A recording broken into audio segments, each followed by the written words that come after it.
retomando nossas atividades, precisamos de começar por aqui. Quais os objetivos da aula de hoje? A aula de hoje nós vamos revisar rapidamente os conteúdos desde lá do começo. Depois nós vamos partir para a reflexão do texto que eu disse para vocês, que fala sobre o lugar da teologia prática enquanto disciplina teológica. Nós vamos então nos utilizar de um material que eu vou apresentar para vocês daqui a pouquinho. Nós vamos, pelo menos, dar pistas do que vem depois, que são alguns aspectos históricos e algumas concepções contemporâneas. Lembram-se que na aula anterior eu apresentei aqui vários livros, apresentei vários textos, eles estão aqui. Agora a gente vai diluindo.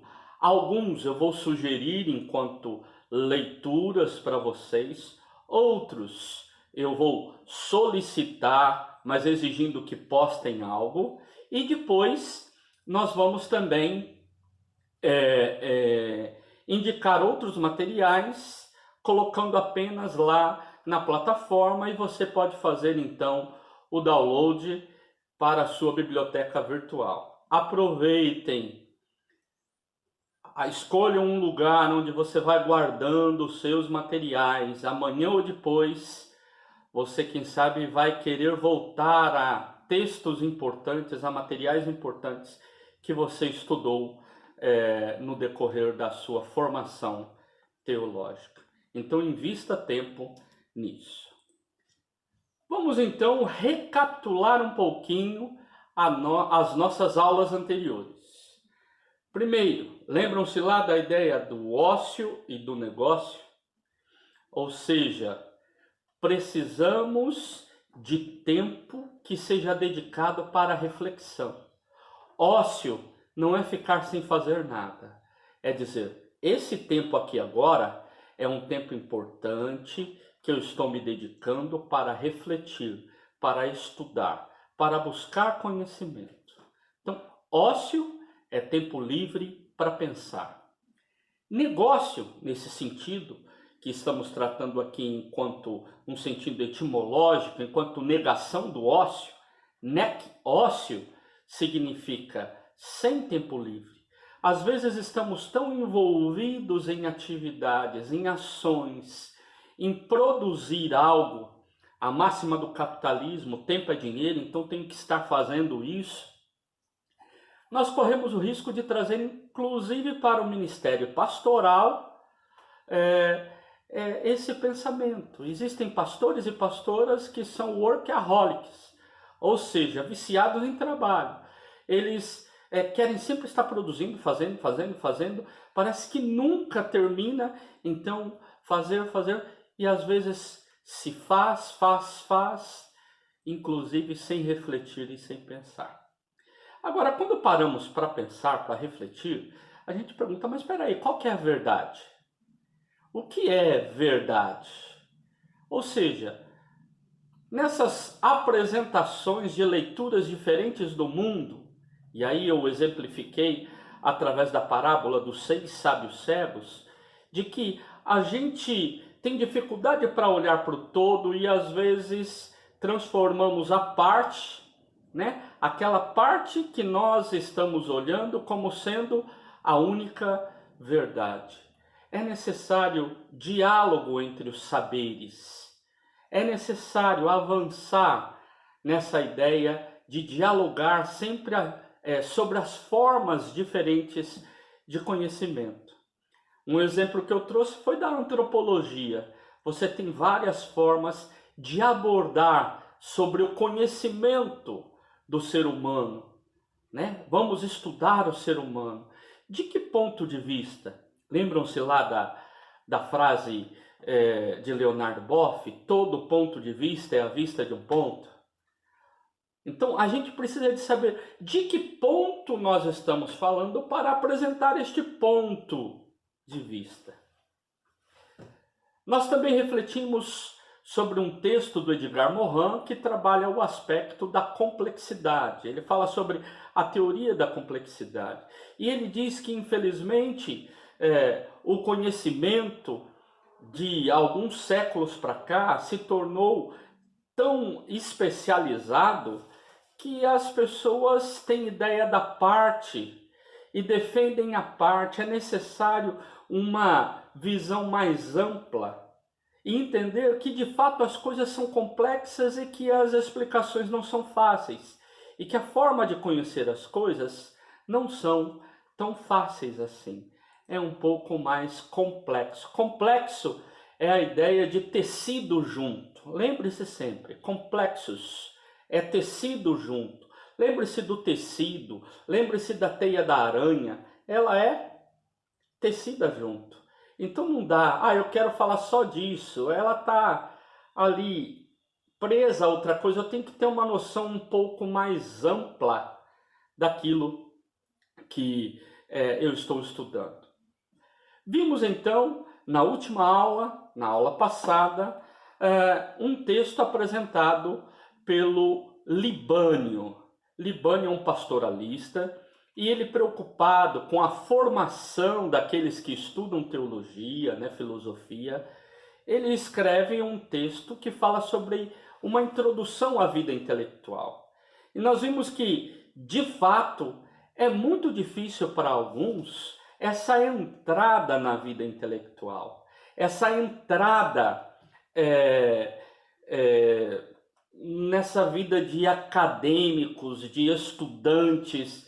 Nós estávamos acostumados às vezes em outro ritmo, os que são mais novos, acostumados com o ritmo lá da escola, e aí quem sabe na escola não se dedicava tanto, ou alguns até se dedicavam, mas estavam mais interessados na nota, em passar de ano, ou estudar porque queria fazer um vestibular.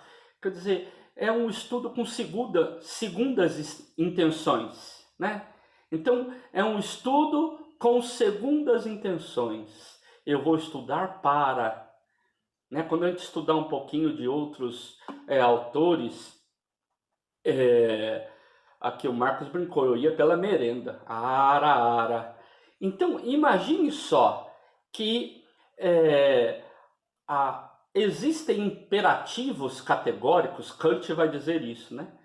Nós somos convidados a fazer uma coisa certa pela coisa que deve ser feita certa, não por causa de outro interesse. Ou seja, eu não devo roubar algo de alguém porque não é certo roubar, retirar aquilo que é de outra pessoa e que não me pertence. E não porque eu não quero ser preso, não porque eu não quero ser visto por ninguém. Então, existem imperativos categóricos. Então, vamos dizer assim, um dos imperativos é de que quando estudamos para crescer, para conhecer, para trazer para nós mais conhecimento e, quando possível e de forma necessária, colocamos estes conhecimentos a serviço do outro, a serviço de nós mesmos, a serviço da obra de Deus, e aí a gente pode encontrar N possibilidades. Então, essa introdução à vida intelectual é a gente entender que é necessário disciplina. Uma das falas dele é de que a recompensa do estudo não vem na hora. Quer dizer, que prazer que eu tenho de ler esse texto. Não tem texto que não dá prazer nenhum, mas é texto importante para ler. É texto que você precisa de ler, entender, você vai estudar, vai se aprofundar e vai crescer com ele. E é lá na frente, quem sabe, o resultado virá depois. Uma questão interessante é que a gente precisa de um momento de solitude. Ou seja, a gente precisa de ficar quietinho. Como é difícil, às vezes, as pessoas quererem estudar em meio a um tanto de coisa. Vou aproveitar enquanto eu estou fazendo isso, eu vou estudar. Gente, nem sempre a gente tem essas condições. Nem sempre tem essa possibilidade. O que a gente precisa é de um tempo de solitude, de quietude. Aquele momento ali é um momento de estudar, de refletir. Então, há momentos que você tem que fugir do barulho. E nós vivemos num mundo muito barulhento. Que mundo barulhento o nosso! Quanta poluição sonora, quanta poluição visual. E a gente se dedica tanto a essas poluições, seja olhando no mundo externo, seja como olhando para dentro dos nossos celulares, quanta fala, quanta figura, quanta coisa. A gente não tem tempo de quietude para refletir em algumas questões. Então, a gente precisa aprender a pensar. E o início da vida intelectual está ligado a isso. Precisamos aprender como pensar. Dedicar tempo para pensar, mas pensar de forma intencional. Né? Tem gente que conhece algumas coisas, pensa, mas pensa de forma espontânea, rápida, quer dizer, conforme... Não, aqui nós estamos aprendendo sobre um pensamento reflexivo. E o quão importante isto é. Por que todas estas aulas introdutórias? Porque se você não leva isso a sério, você não consegue avançar no conhecimento de teologia. E como professor da área de teologia prática, que quer te ajudar a compreender os fundamentos dessa teologia, eu preciso de desafiar você a se dispor a um pensamento reflexivo. Não tem resposta fácil, resposta única. Nós construímos o saber. E a construção do saber, ela se dá no diálogo. Por isso eu trouxe o Edgar Morin para a gente pensar um pouquinho. Quer dizer, é uma discussão atual da educação. Então, como que a gente constrói esse saber? Então, depois dessas aulas introdutórias, eu quero convidar você para a gente conhecer um pouquinho este livro aqui, Teologia Prática no Contexto da América Latina. A primeira edição dele é de 1998. São os professores da Escola Superior de Teologia, da ESTE, lá em São Leopoldo, né, a Faculdade Luterana, que escrevem sobre este tema. E eles trazem vários capítulos, vários artigos que vale a pena você conhecer. Nós não temos ele todo na internet, mas nós temos o primeiro capítulo, que é o capítulo que nós vamos trabalhar hoje. Então você, além de ouvir a aula, de assistir a aula, você vai depois fazer o download e você vai ter acesso a este texto. Se tiver oportunidade em algum momento, depois deste tempo de quarentena, você tiver condições financeiras, esse texto vale a pena você ter lá na sua biblioteca. Então, vamos ao texto. Eu quero apresentar aqui este texto como referencial teórico. Ou seja, nós não falamos de nós mesmos, né? Eu não falo apenas de mim. Nessa construção, vamos voltar lá para a parábola dos 6 cegos, sábios cegos. Eles poderiam ter usado alguns referenciais. Olha, ele falou ali que parece uma árvore a perna, o outro falou parece uma cobra, o outro falou parece uma corda. E aí nessa construção, a gente temos referenciais aqui, daqui, e a gente tenta construir uma ideia um pouco mais ampla do nosso objeto de estudo. Então esse aqui é um referencial teórico, ele não tem toda a verdade. Vocês verão que alguns textos que eu vou trazer, eles podem, a priori, né, numa primeira leitura, demonstrar até contradições entre eles, porque são leituras diferentes, são pontos de vistas diferentes, porque estão sendo feitas por pontos diferentes, lugares diferentes. O livro, como um todo, ele está dividido em duas partes.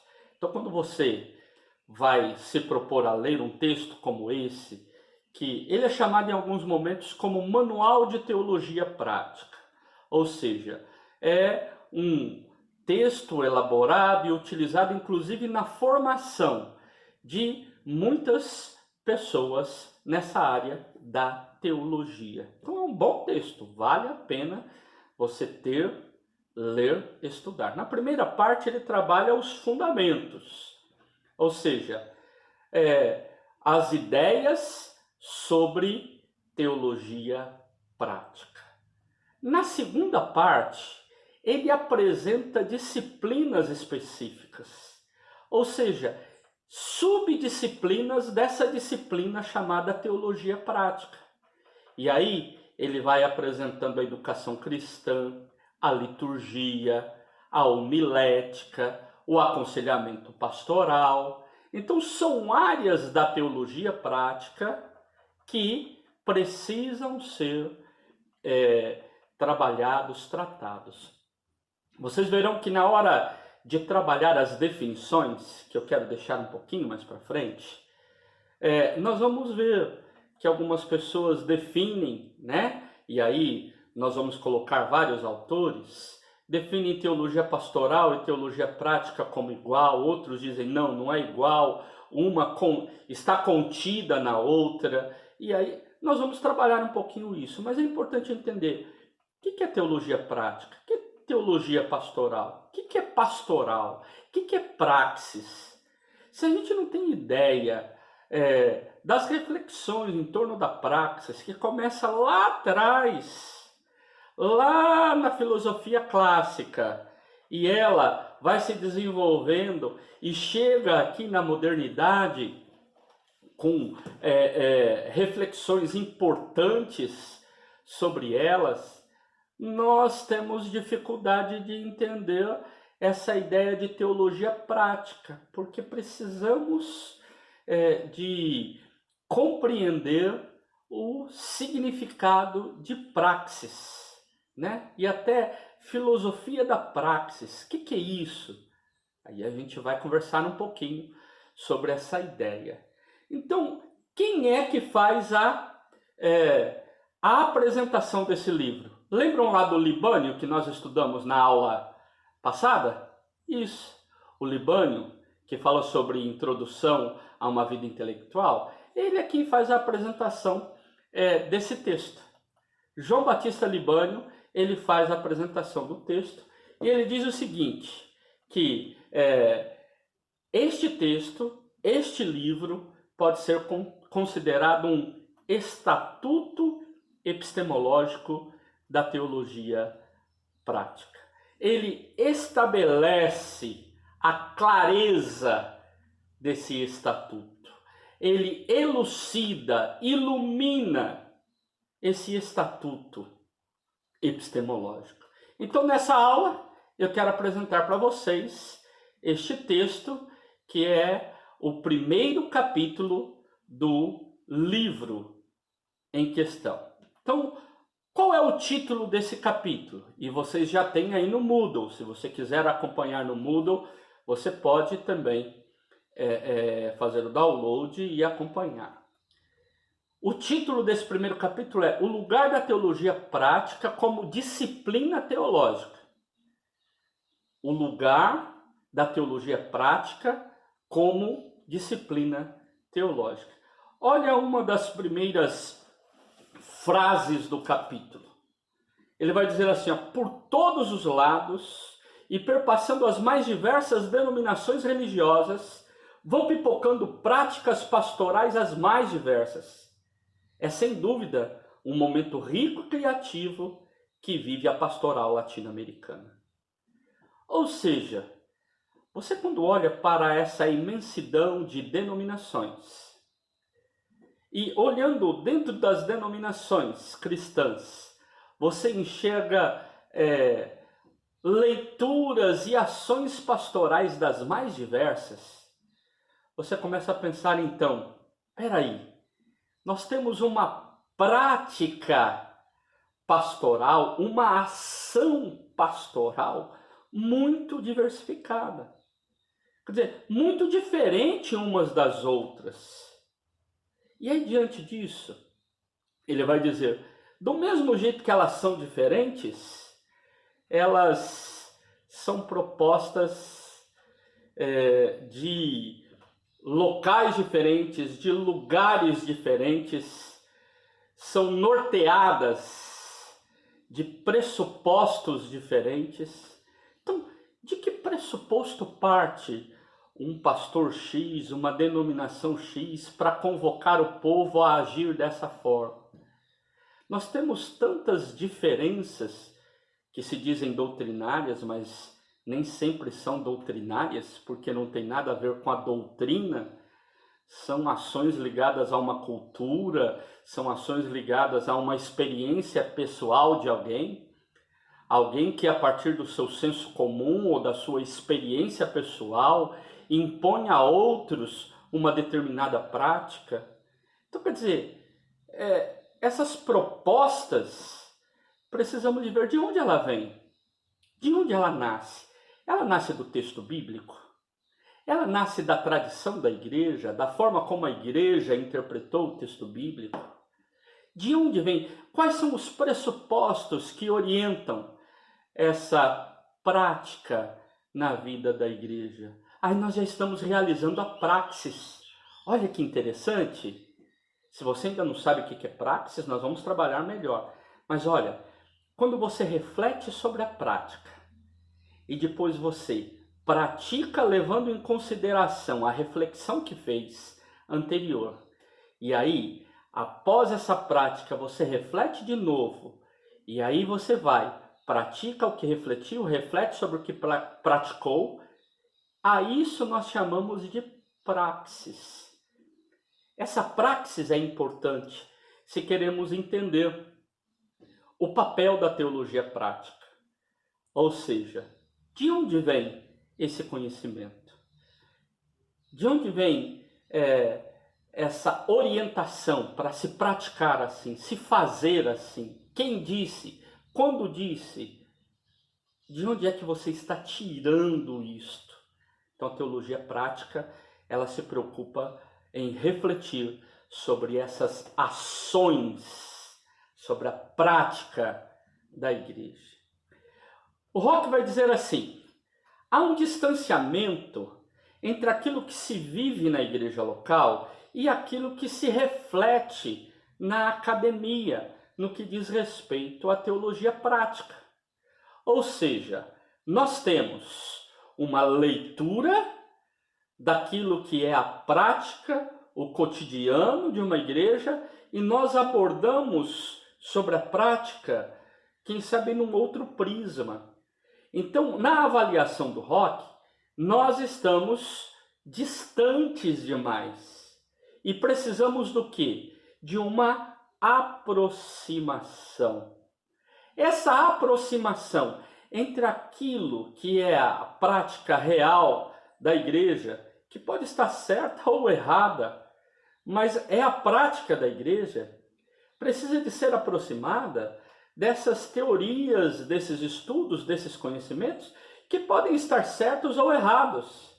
E é nesse diálogo entre a prática e a teoria, ou seja, essa reflexão, essa praxis, que acontece então a construção, um método, uma forma de se fazer teologia, conhecida como teologia prática.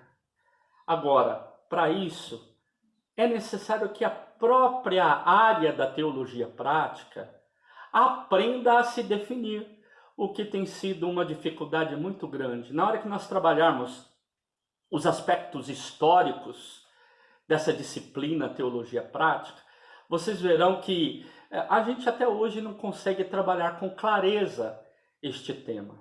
Por quê? Porque a teologia prática é uma disciplina muito nova, é uma bebezinho em comparação com as outras disciplinas, as outras áreas de estudo da teologia. A área de teologia bíblica, que você já está estudando aí, você já tem um método muito bem definido, o trabalho muito bem definido, e você já sabe por onde caminhar.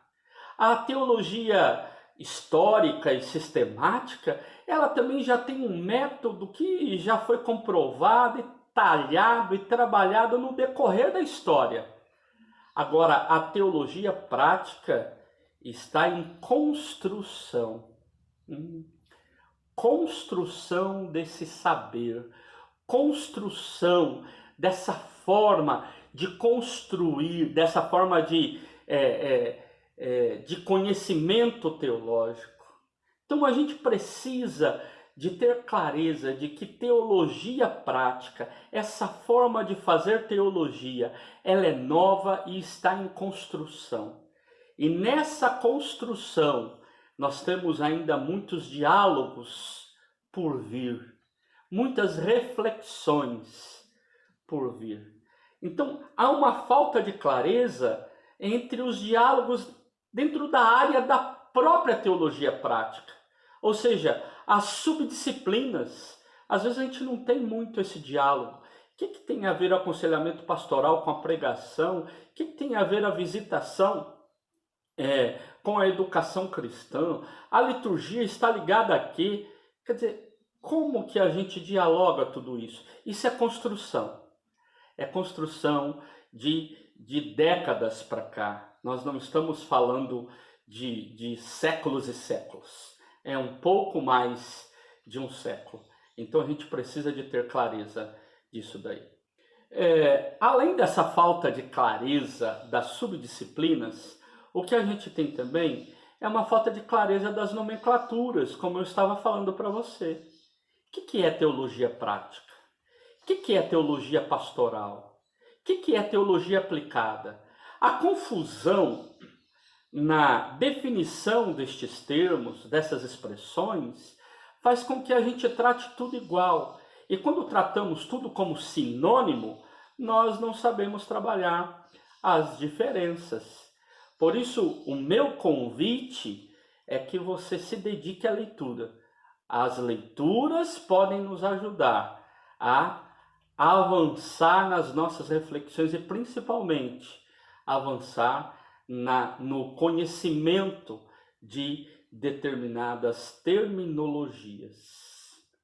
Avançando um pouco mais aqui, uma reação que Rock encontra diante dessa tensão é que a teologia prática, ela precisa de encurtar esse espaço entre a teologia acadêmica, prática, reflexão, e a prática da igreja. Ela precisa de aproximar. Então, o papel da teologia prática, segundo Rock, nesse texto, é aproximar essas reflexões tão importantes da área de Bíblia, da área de sistemática. O que é o Apocalipse? O que é eclesiologia? Quais que são os apontamentos bíblicos, teológicos de tal tema, de tal texto? Essa exegese que eu fiz e descobri coisas tão importantes, como que esse saber acadêmico tão importante, ele tem relevância para a igreja local. Então, vejam que não é simplesmente uma aplicação. Por isso que a gente precisa de entender. Teologia prática não é uma teologia aplicada. Nós vamos discutir um pouco sobre isso. Mas guarde já, teologia prática não é uma teologia aplicada. As outras áreas fazem teologia, a teologia prática simplesmente tem o papel de colocar em prática aquilo que os outros pensaram. Estuda história ou estuda filosofia, alguns aspectos são importantes sobre as formas de conhecimento. Se você tem um jeito de conhecer a coisa ou as coisas lá na história antiga, lá na Idade Antiga. Na Idade Média, você tem uma outra forma de abordar o conhecimento. E aí você tem um conhecimento onde a filosofia, o saber se submete à teologia. Mas o século XVI é um século marcado de muitas revoluções e muitas mudanças, muitas novidades. Você tem o Renascimento, ou seja, o renascimento da filosofia. Você tem a navegação em franca expansão. Você tem os descobrimentos de novas terras. Você tem o nascimento da ciência, essa forma de pensar mais antropológica. Então não é Deus que revela e a gente segue, é o homem que estuda e a partir dele que vem o conhecimento. Então muitas coisas. No decorrer destes estudos, você tem grupos diferentes. Por exemplo, lembram quando eu apresentei aqui o Descartes com o discurso do método? Descartes, no discurso do método, ele está preocupado com uma visão cientificista. Ou seja, ele está preocupado com o conhecimento da ciência em si, um conhecimento ligado ao racionalismo. É a razão. Penso, logo existo.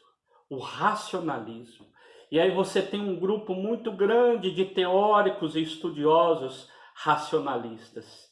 Você tem também um outro grupo, que é o grupo dos empiristas, que são aqueles que vão falar a experiência que é importante. O foco do conhecimento está na experiência. Um na razão, outro na experiência. E aí você tem vários movimentos. Você chega no iluminismo, e o iluminismo é a forma de falar do conhecimento a partir do criticismo. Então, Immanuel Kant, se você tiver a oportunidade de estudar um pouco, porque toda forma de conhecimento da modernidade, ela tem seus pés fincados, esse jeito de pensar moderno, o pé fincado no iluminismo, nas ideias de Kant. Para por aí não, nós temos o desenvolvimento de muitas formas de conhecimento. Mas eu quero parar um pouquinho aqui no Kant para dizer, o Kant vai desenvolver essas ideias. Ele vai dizer assim, ó, é necessário ser crítico diante do conhecimento, diante da verdade. Por isso ele vai fazer crítica da razão pura, ele vai fazer crítica da experiência, ele vai fazer crítica do juízo. Então, os textos do Kant, ele vai procurar abordar algumas questões. Então, como que a gente chega para estudar um determinado objeto, para estudar uma determinada área? Então, eu preciso de ter clareza dessas formas de conhecimento. Infelizmente, pessoas reproduzem algumas formas de conhecimento como se estivesse nascendo com ela. Então, mesmo sem saber, ela está repetindo algumas coisas. Hoje se fala muito de uma verdade a partir da experiência. Né? O mundo pós-moderno é muito fincado nessa ideia da experiência pessoal, daquilo que me faz bem. Eu gosto, me faz bem. Então eu preciso de avançar nessa ideia. Então a teologia prática tem que me ajudar nessa interlocução entre aquilo que eu conheço pela razão e aquilo que eu conheço pela experiência, aquilo que é a prática da igreja, aquilo que é a reflexão teológica. E essa aproximação, um dos papéis da teologia prática. Então há uma variedade de disciplinas. E aí, o teólogo prático tem que ter uma noção ampla de vários conhecimentos. Não que ele tenha que saber tudo, mas ele tem que saber um mínimo básico da área de Bíblia, da área de história, da área de sistemática. Agora precisa de saber também sobre as ciências sociais, sobre as ciências humanas. Vamos transformar de uma forma mais ampla. Precisa de conhecer sobre ciências humanas, sobre sociologia. Às vezes as pessoas tratam de alguns temas na igreja a partir do senso comum, coisas que a própria sociologia poderia nos ajudar.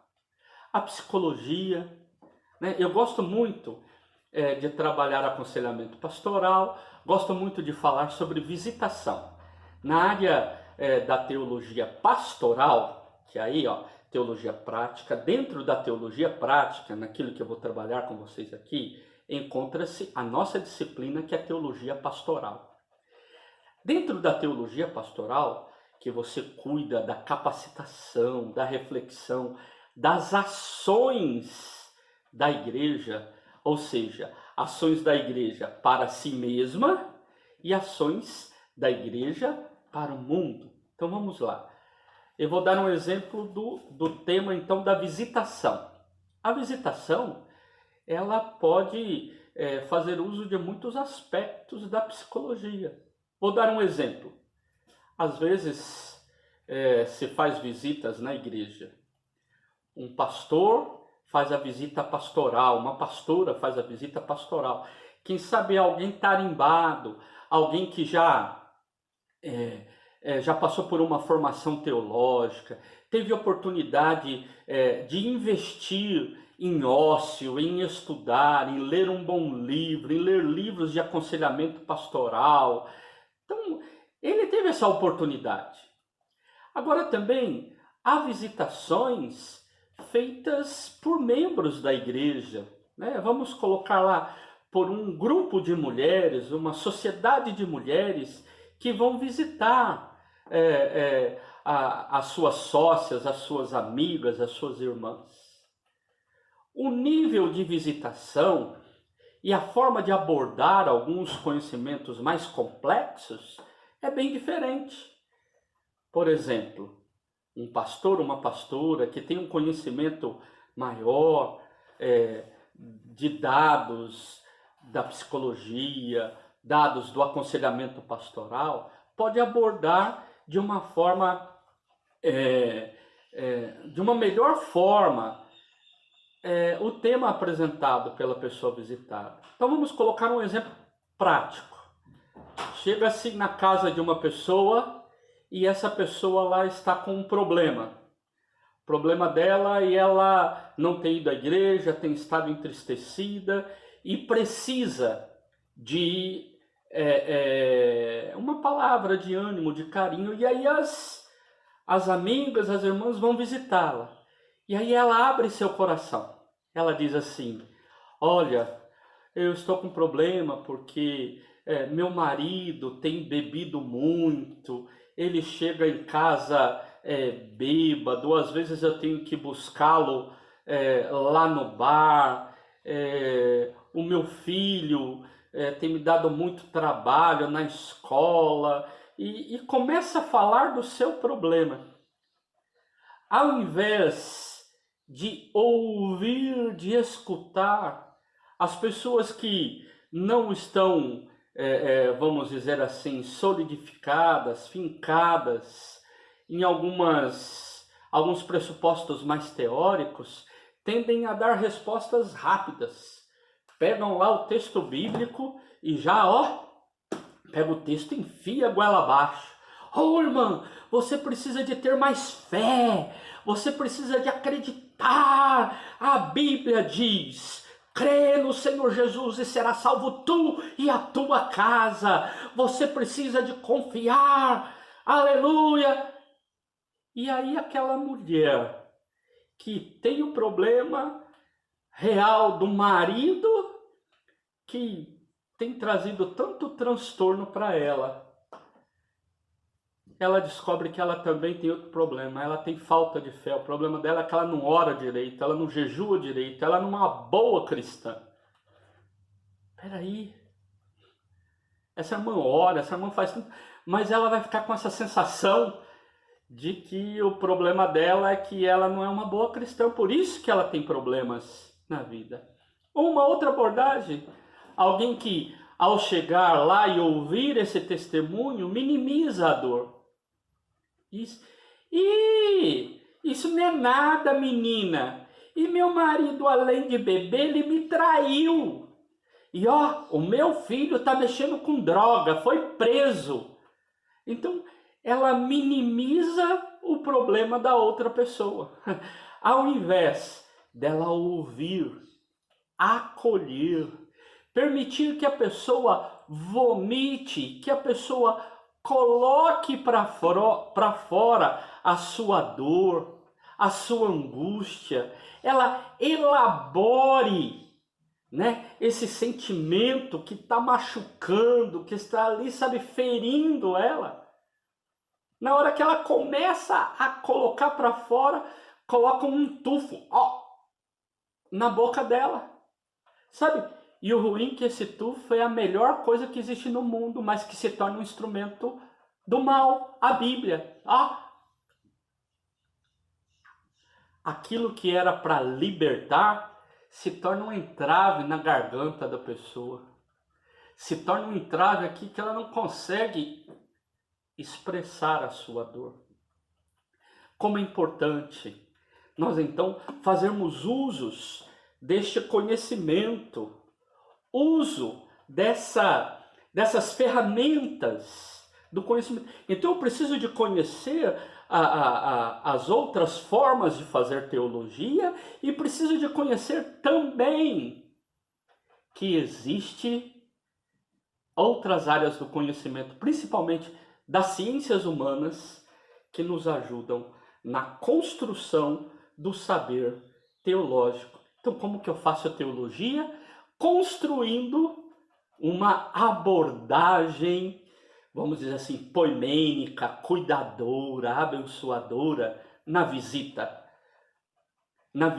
das pessoas. Como que eu capacito estas mulheres que têm tanta boa vontade em fazer visitas a fazerem visitas mais saudáveis? A isso chamamos de teologia pastoral, né? Ou seja, quando eu estou refletindo teologicamente para capacitar, para ajudar pessoas, eu não estou apenas aplicando um conhecimento que veio lá da área da Bíblia, que veio lá da área da teologia sistemática, mas eu estou aqui construindo um jeito de fazer teologia. Eu estou fazendo uma forma de teologia, fazendo uso dessas diversas formas de conhecimento. Então, o quanto a pedagogia pode nos ajudar, o quanto que outras áreas... Gente, o estudo da oratória, sou professor de homilética, o estudo da oratória pode nos ajudar. Estudar sobre discurso, estudar sobre a língua portuguesa. O quanto isso pode nos ajudar na elaboração e apresentação dos nossos sermões. Então não basta conhecer a verdade bíblica se eu não consigo pegar essa mensagem bíblica e comunicar ela da melhor forma. Então eu construo uma teologia da comunicação bíblica. Como que eu faço teologia? Como que eu escuto as pessoas para então pegar essa verdade bíblica e responder a essa verdade bíblica? Então isso se faz necessário. Avançando,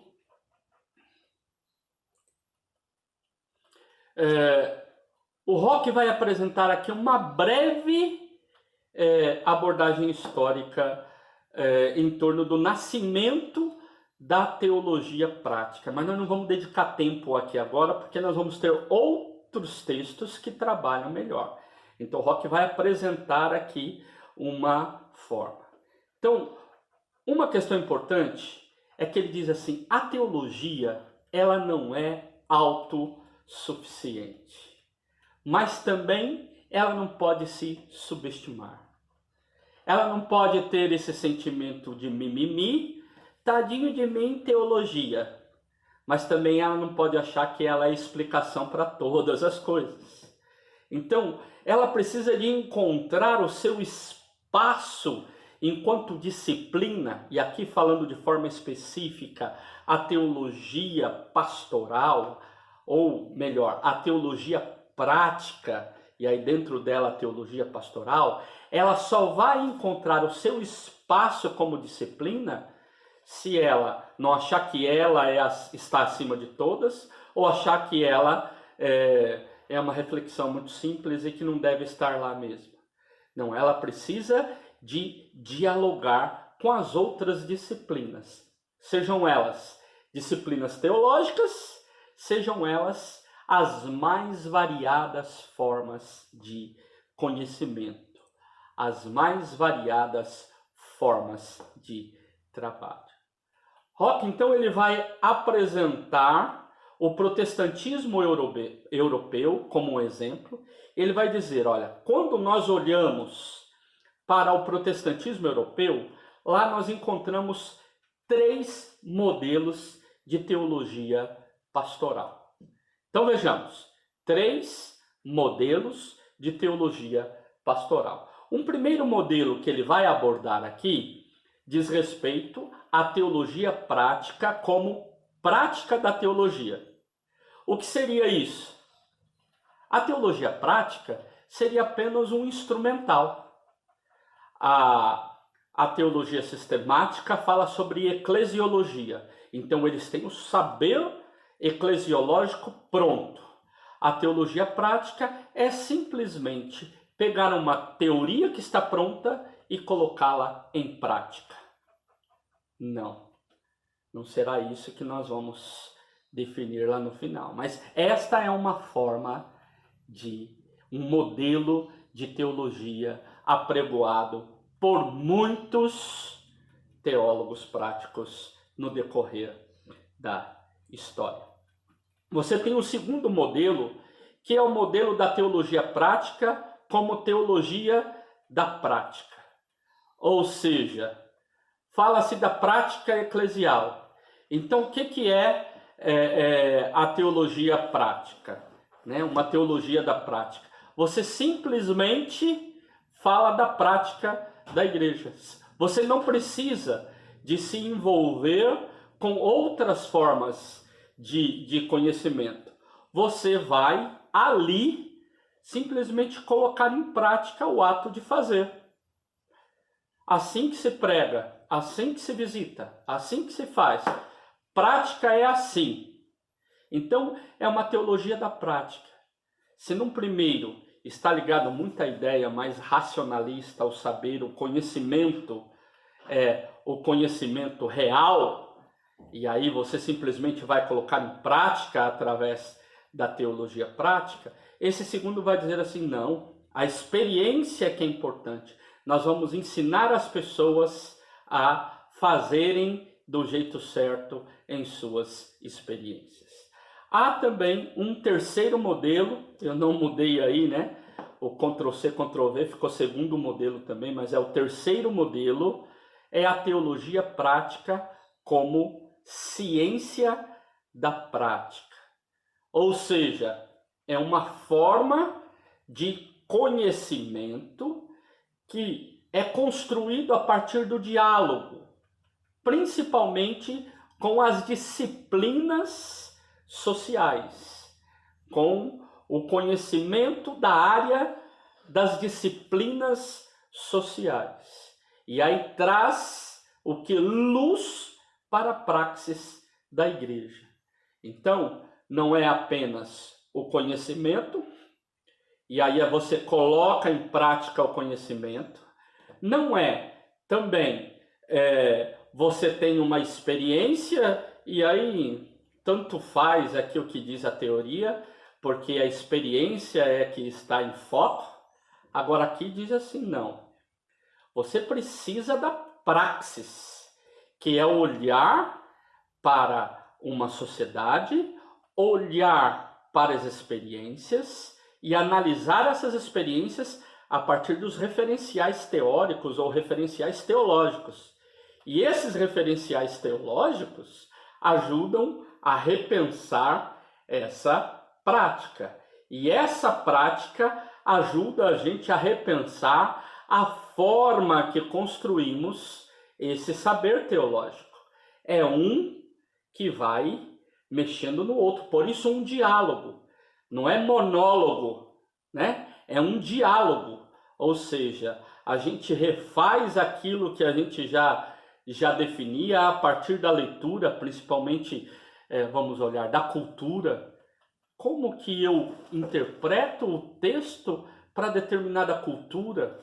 Como que eu trabalho o texto para determinada cultura? Isso que determinada cultura vive e eu analiso a partir de outra cultura, eu tenho uma verdade, a verdade que foi construída a partir de princípios europeus do século X. Aí eu chego hoje e quero pegar essa verdade tal como foi definida naquele momento e quero impor a experiência. Não, há uma experiência aqui. Como que eu dialogo com essas experiências? Como que eu construo esse saber teológico? No tópico seguinte, o que o Rock vai fazer é apresentar contribuições. Se ele falou da Europa, ele vai dizer, mas aqui na América Latina, nós tivemos uma forma de teologia que se parece muito com a teologia prática. Ele vai fazer críticas à teologia da libertação enquanto uma teologia prática, que se tentou considerar a teologia da libertação como a substituta da teologia prática. E ele vai dizer, não, não é isso. Ela tem suas contribuições, é importante na análise, na construção do saber, na realização da missão, mas ela não é uma substituta da teologia prática. Então, o que o Rock vai fazer é citar um texto. Sabe aquela coleção O Que É, da Brasiliense? O Libânio escreveu O Que É Teologia da Libertação. E o Rock aqui vai fazer uma citação desse livrinho, que é bem introdutório para ajudar. Primeira coisa, sem preconceito, ok? Não sei se, quem sabe você, ao ouvir a expressão teologia da libertação em algum momento da sua vida, em algum outro momento, ouviu de forma distorcida, ou alguém muito a favor, ou alguém muito contra, achando que isso ou é só do bem ou é só do mal. Ou é... Não. Nós estamos aqui refletindo sobre várias formas de conhecimento. E essas formas de conhecimento, essas formas de ações da igreja, ações do povo de Deus, de construção teológica, tem muitas contribuições. Então, por favor, sem preconceito. Sabe aquela ideia, teologia liberal, teologia da libertação, fundamentalismo? Não! Vamos nos abrir para esses diálogos. Pelo menos nossa disciplina chama para isso. A gente precisa de estar aberto para dialogar. Conhecer até para, se for discordar com propriedade. Mas vamos lá. O que é que o Libânio vai dizer sobre a teologia da libertação? Primeiro, ele reconhece que é uma teologia que é ligada à praxis, ou seja, é uma reflexão ligada à experiência, à vivência, àquilo que existe, a uma prática. Ou seja, a teologia da libertação olha para a prática e a partir da prática ela constrói respostas. Lembra lá, o Tillich, ele tem uma abordagem lá no método da correlação. Eu apresentei para vocês lá na segunda aula. No método da correlação, Tillich diz assim, existe uma verdade e eu tenho que interpretar essa verdade para as gerações atuais. Então aqui está a verdade pronta e acabada e eu interpreto para cá. A teologia da libertação vai dizer assim, aqui há uma experiência. E essa experiência, esse viver, essa prática está presente aqui. o que é que esse texto, essa verdade, essa teologia tem a dizer e ajudar a iluminar, a mudar ou a reforçar o que existe. Por isso ele vai dizer que as contribuições da teologia da libertação são as seguintes. Primeiro, ela tem um primeiro nível, que é o nível em que você pode entender a teologia como uma teologia da praxis. Ou seja, uma relação teórica na medida em que toma a prática comunitária como matéria-prima. Ou seja, há uma prática. Olha, nós temos aqui um povo, nós temos aqui uma sociedade injusta, nós temos aqui uma violência, há algumas coisas aqui. E você então, a partir dessa vivência, dessa praxis, dessa reflexão sobre o cotidiano, você então faz uma teologia.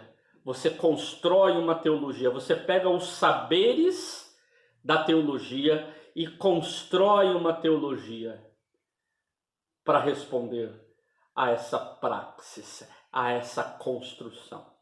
Então, uma teologia da praxis é essa reflexão sobre a prática, sobre o viver. Estamos num mundo injusto, estamos num mundo de desempregados. Olha, a igreja precisa de uma palavra de libertação. Então, a teologia da libertação, ela, no seu primeiro nível, trabalha a teologia da praxis. Num segundo nível, ela trabalha a teologia na praxis. É uma relação prática com a praxis. Na medida em que o próprio teólogo se compromete com as lutas comunitárias. Ou seja, ele vai para a prática, né? E lá na prática ele constrói essa forma de conhecimento. Então não é uma teologia de gabinete, não é uma teologia refletindo sobre a verdade. A verdade é, mas lá no cotidiano, em meio à leitura da sociedade, da vida, do cotidiano. Há um terceiro nível também que o Libânio apresenta, que é teologia para a praxis, ou seja, uma relação onde a teologia oferece subsídios para a prática. Lucas Felipe pergunta: professor, esta ideia de praxis tem alguma afinidade com o conceito de praxis de Marx? Sim e não. Sim, porque eu disse um pouquinho antes que a gente vai trabalhar o conceito de praxis, que nasce lá na Grécia Antiga, na filosofia clássica, depois ela vai sendo retrabalhada no decorrer, e na modernidade você tem então reflexões sobre praxis. Uma forma de refletir a praxis, ou seja, a filosofia da praxis, é o marxismo. E outra coisa, sem preconceito, hein? Uma coisa é você ter preconceito a algumas ações equivocadas de comunismo, dessas coisas.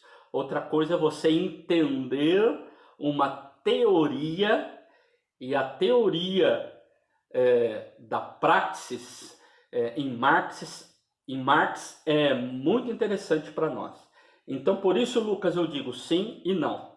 Por quê? Porque a gente vai avançar no conhecimento e na definição desse termo praxis. Obrigado pela contribuição aí. Legal ver que vocês estão ligadinhos. Então, primeiro nível, teologia da praxis, ou seja, a teoria sobre a prática da comunidade. Teologia na praxis, e aí enquanto isso a gente trabalha o aspecto próprio do comprometimento do teólogo junto àquilo que ele faz, na luta, no avanço, e teologia para a praxis, que é a relação da teologia que oferece subsídios para a prática. Então aqui é possível ver uma relação muito forte entre a teologia da libertação e as propostas de uma teologia prática, ok? É possível você ver algumas semelhanças na forma de abordagem, mas o método teológico da teologia da libertação é o método da teologia prática é outro, e aí nós vamos estar avançando nessa questão. Nós vamos parar por aqui alguns minutinhos, eu vou respirar e volto daqui 2 minutinhos, ok? Avançando na nossa reflexão, essas pausas, gente, é para a gente não ficar nesse daí, é só para a gente dar uma arejada, né? Vamos dizer assim, sair um pouco desse foco, até porque eu estou sentado na frente de um computador e vocês estão aí sentados na frente do seu computador ou do seu celular assistindo, né? Então a gente dá uma desanuviada. Avançando, Rock vai finalizar o seu texto afirmando que a teologia prática encontra o seu lugar como disciplina teológica numa relação dinâmica com as demais disciplinas teológicas. Quer dizer, ela só vai conseguir ser considerada, vai conseguir seu espaço enquanto disciplina teológica se ela estiver em diálogo com as outras disciplinas teológicas. Então, na opinião dele, por isso ele vai utilizar aqui essa expressão. Para mim, ou seja, na minha opinião, o propósito específico da teologia prática é lembrar as outras disciplinas da sua vocação prática. Ou seja, a teologia prática tem o grande desafio de cutucar as outras áreas da teologia e perguntar: mas e daí? E isso na prática? Ok, muito legal esse conhecimento, mas isso daí em resposta à prática real da igreja hoje? E isso aí que nós descobrimos, esse conhecimento, isso que a história ensina, isso que a sistemática ensina, isso que a área da Bíblia ensina, como que isso daí se torna algo que ilumina a nossa prática? Ou seja, essa praxis, essa reflexão sobre aquilo que acontece à luz desses conhecimentos, e esses conhecimentos sendo repensados, refletidos à luz dessa prática atual, dessa prática do cotidiano. Então, quer dizer, há fenômenos acontecendo, há fenômenos existentes aqui. E o que eu e você precisamos é como que eu analiso. Não é simplesmente você fazer uma análise sociológica, é você fazer uma análise teológica. Quer dizer, a partir daqui, o que é que essa teologia que nós estudamos ilumina? Então, isso aqui não é a verdade única que chega e impõe, mas como que ela aqui ilumina essa prática. E como que essa prática, essa vivência, esse fenômeno ilumina a nossa leitura desse saber já consagrado e antigo. E aí ele vai dizer, olha, a teologia prática, ela cumpre o seu propósito enquanto teologia se ela realizar 2 tarefas. Ela precisa de realizar 2 tarefas. Primeiro, a teologia prática, ela entender que ela é premissa do fazer teológico. Ela não está lá no fundo, ela é premissa. Ou seja, ela é que chama as outras áreas a refletirem sobre o conhecimento dela. 2, enquanto uma consciência crítica, ou seja, uma consciência crítica. a partir daquilo que se faz. Olha a forma como ele vai apresentar. Enquanto premissa, ele vai dizer, olha, ela precisa de manter as antenas voltadas para o mundo. Coletar do mundo, coletar do cotidiano os desafios. Ou seja, existem desafios apresentados pelo mundo à igreja, pelo mundo à teologia, e a pergunta é, nós estamos de antenas ligadas? Estamos lá olhando para isso? Ele diz que a teologia prática também deve ser considerada um posto avançado. Ela escuta as preocupações do mundo. Ela olha para a sociedade. Ela está olhando para a sociedade lá e dizendo assim, olha, eu tenho uma ideia para isso. Então, é olhar para a sociedade. Nós, às vezes, queremos tanto nos envolver com o texto bíblico, nos envolver tanto com o conhecimento teológico, com o mundo da teologia, que nós perdemos. Eu gostaria aqui de trazer um exemplo para você. Quem sabe uma ilustração que você possa usar lá na igreja depois. E assim eu termino a aula. Às vezes, nós temos uma relação com a teologia da seguinte forma. Imagina a teologia como um frasco com água. E aquela água que está ali é a água considerada o mundo da teologia. Teologia bíblica, teologia pastoral e teologia sistemática. Não. O mundo da teologia bíblica, o mundo da teologia sistemática e histórica. Algumas pessoas podem agir com esse mundo como se fosse uma pedra. Coloca uma pedra nesse recipiente para você ver. A pedra vai ficar no fundo. Às vezes entram de cabeça nesse mundo, ficam lá no fundo e não conseguem sair do fundo. Só conhecem aquele mundo, não conhecem o mundo real, o mundo da prática. Existe também uma relação com esse mundo da teologia, esse recipiente de água, como se fosse um isopor. Tem gente que, tal como o isopor, cai nesse mundo da teologia e fica ali só na superficialidade. Não entra, tem um conhecimento raso, medíocre. É um idiota, lembra quando eu falei da ideia do idiota? Gira em torno dele mesmo, não consegue conhecer. Mas eu quero te convidar, tal como um teólogo prático, sério, alguém que entende a profundidade do conhecimento bíblico, do conhecimento teológico, da história, da sistemática, a pegar isso daí e a partir do instrumento da teologia prática, fazermos tal como uma esponja. Então imagine que eu estou pegando uma esponja, enfiando dentro desse mundo maravilhoso da teologia bíblica, histórica, sistemática, coisas fenomenais, e aí eu sugo o que tem lá dentro, mas saio de lá. E quando eu saio de lá, eu saio derramando esse conhecimento para o mundo externo. Mais do que um conhecimento de si para si, o conhecimento da teologia prática propõe para nós a vivência, o cotidiano. O que é que a teologia ilumina? Nós precisamos terminar por aqui. Já se passaram 2 minutos do nosso horário